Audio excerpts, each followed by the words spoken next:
Ladies and gentlemen, fellow citizens, observers of peace and conflict, thank you for gathering here today as we reflect upon one of the most significant and unsettling events in the history of South Asia, the 2025 conflict between India and Pakistan. The question before us is simple in its phrasing, but complex in its truth. Who lost the war between India and Pakistan in 2025? At first glance, one may expect an answer written in bold headlines and sharp statistics, but the truth of loss in such conflicts is far deeper, far more intricate, and often shared on both sides of the border. The story of this confrontation is not merely about military outcomes or tactical maneuvers. It is also about the emotional toll on people, the economic burdens, the shifts in diplomacy, and the changes in national identity that follow such tumultuous events.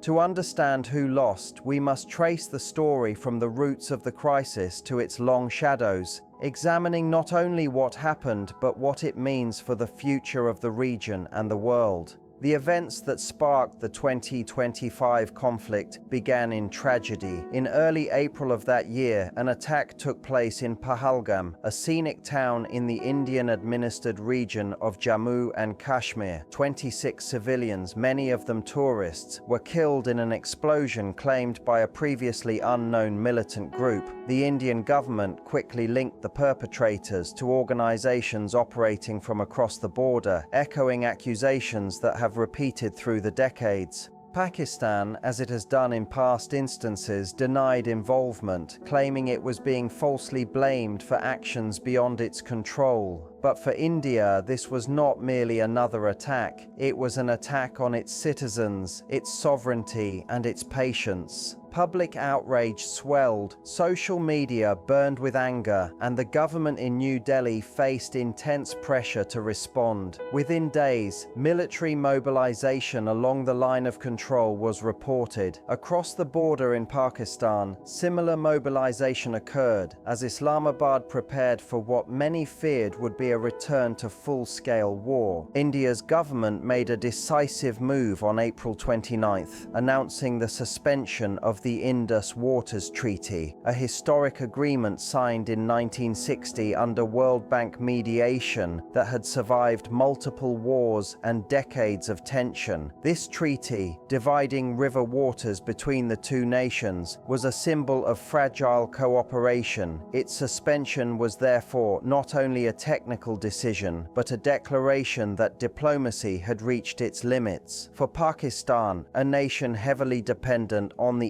Indus River system for agriculture and drinking water, this was perceived as an existential threat. Statements from Islamabad described the move as a violation of international law and a direct provocation. Analysts across the globe feared that the suspension of the treaty might escalate the conflict beyond the realm of military action into a humanitarian and environmental crisis. In the first week of May 2025, the situation turned violent. India launched a series of coordinated missile and airstrikes, known in Indian media as Operation Sindoor. These strikes targeted alleged militant bases in Pakistan-administered territories, particularly in areas of Azad Jammu and Kashmir and parts of northern Punjab. The Indian government stated that these were precision strikes aimed only at terrorist infrastructure and that civilian areas were avoided. Pakistan, however, reported civilian casualties, damage to mosques, schools and hospitals, and accused India of deliberate aggression. In response, Pakistan launched its own retaliatory strikes, using artillery, drones, and short-range missiles. Both sides claimed successes, both sides accused the other of violations, and both sides endured losses that were impossible to fully verify in real time due to the fog of war and propaganda from both governments. As the days passed, the border areas witnessed destruction unseen since the Kargil conflict of 1999. Fighter jets patrolled the skies, artillery thundered through the night, and civilians on both sides fled their homes in panic. At least one Indian aircraft was confirmed lost in combat, though Pakistan claimed several others, a claim India denied. The Indian military claimed to have destroyed significant militant facilities, while Pakistan insisted that most of the targets were civilian and that its forces had successfully repelled Indian incursions. International observers struggled to assess the truth, as both governments restricted access to independent journalists and tightly controlled the flow of information. Social media, flooded with unverified videos and statements, amplified nationalistic fervor and deepened mutual hostility. On May 10th, after nearly a week of escalating hostilities, both nations agreed to a ceasefire, brokered through back-channel diplomacy involving several global powers. The ceasefire halted active fighting, but it did not erase the scars it left behind. Thousands of civilians were displaced, dozens were dead or injured, and entire villages near the line of control were left in ruins. The immediate question on the minds of millions across the subcontinent was simple: who had won? But in truth, it was not victory that either nation could claim. It was survival, perhaps, and a temporary respite from catastrophe. When assessing who lost the war, one must examine multiple dimensions: military outcomes, political consequences, economic costs, international perception, and the human and environmental toll. Militarily, India demonstrated a capacity for precision strikes deep within Pakistani territory, suggesting increased operational confidence and technological superiority. Pakistan's air defense and retaliation showed resilience but not necessarily parity in capability. India's use of air power and missiles conveyed a message of deterrence, that terrorist attacks would no longer go unanswered, yet the costs were steep. Aircraft losses, the risk of escalation, and the ever-present danger of drawing the world's two nuclear powers closer to the brink of disaster. For Pakistan, the immediate military outcome was less favorable. Although its forces responded, the limited damage inflicted on Indian targets compared to what was sustained domestically left an impression of disadvantage. Yet, in the realm of public opinion, both governments declared victory. India celebrated decisive action. Pakistan celebrated survival and resistance. Each side's media framed the narrative as one of national strength and pride. In conflicts like these, perception often overshadows reality, and each government's ability to control its domestic narrative became part of the battle itself. Politically, the conflict had divergent consequences for both countries. In India, the government emerged with reinforced domestic support. The strikes were portrayed as an act of justice, a demonstration of India's resolve to defend its citizens. For Pakistan, the picture was more complex. The conflict exposed vulnerabilities, economic strain, diplomatic isolation, and internal political pressure. The government in Islamabad faced criticism for failing to prevent escalation, for relying on outdated defensive measures, and for underestimating the international consequences of being perceived as harboring militant groups. Yet Pakistan also gained sympathy from certain global circles concerned about India's suspension of the Indus Waters Treaty and the humanitarian costs of the airstrikes.